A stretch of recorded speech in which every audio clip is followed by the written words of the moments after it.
श्री परमात्मने नमः। श्रीमद् भगवद गीता अथ षोडशोऽध्यायः। श्री भगवान बोले, भय का सर्वथा अभाव, अंतःकरण की पूर्ण निर्मलता, तत्व ज्ञान के लिए ध्यान योग में निरंतर दृढ़ स्थिति और सात्विक दान, इंद्रियों का दमन, भगवान, देवता और गुरुजनों की पूजा तथा अग्निहोत्र आदि उत्तम कर्मों का आचरण एवं वेद शास्त्रों का पठन पाठन तथा भगवान के नाम और गुणों का कीर्तन, स्वधर्म पालन के लिए कष्ट सहन और शरीर तथा इंद्रियों के सहित अंतःकरण की सरलता,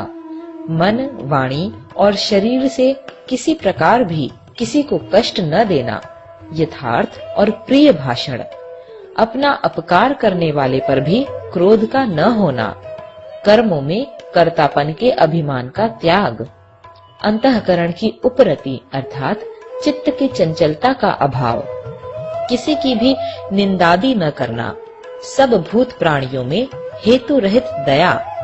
इंद्रियों का विषयों के साथ संयोग होने पर भी उनमें आसक्ति का न होना, कोमलता, लोक और शास्त्र से विरुद्ध आचरण में लज्जा और व्यर्थ चेष्टाओं का अभाव, तेज, क्षमा, धैर्य, बाहर की शुद्धि एवं किसी में भी शत्रु भाव का न होना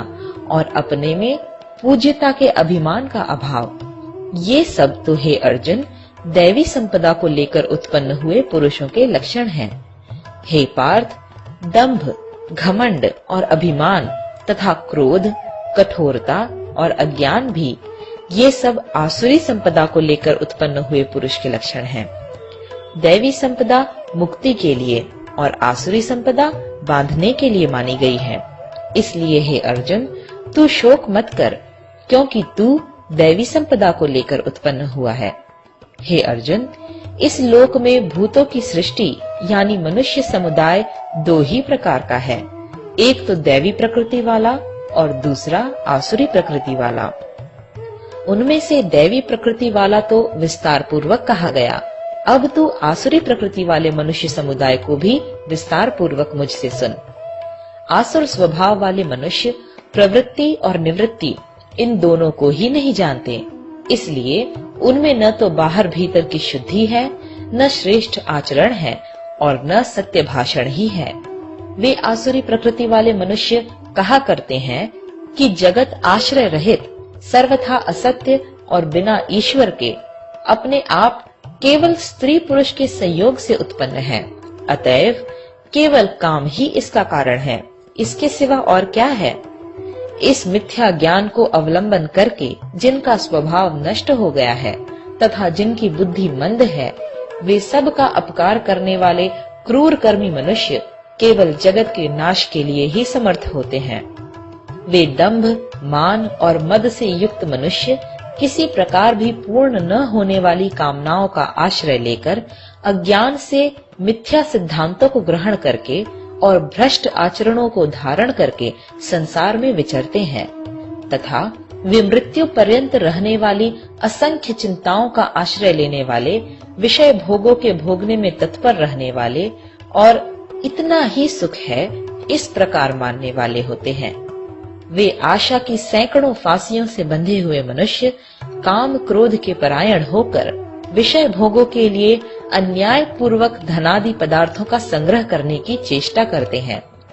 वे सोचा करते हैं कि मैंने आज यह प्राप्त कर लिया है और अब इस मनोरथ को प्राप्त कर लूंगा,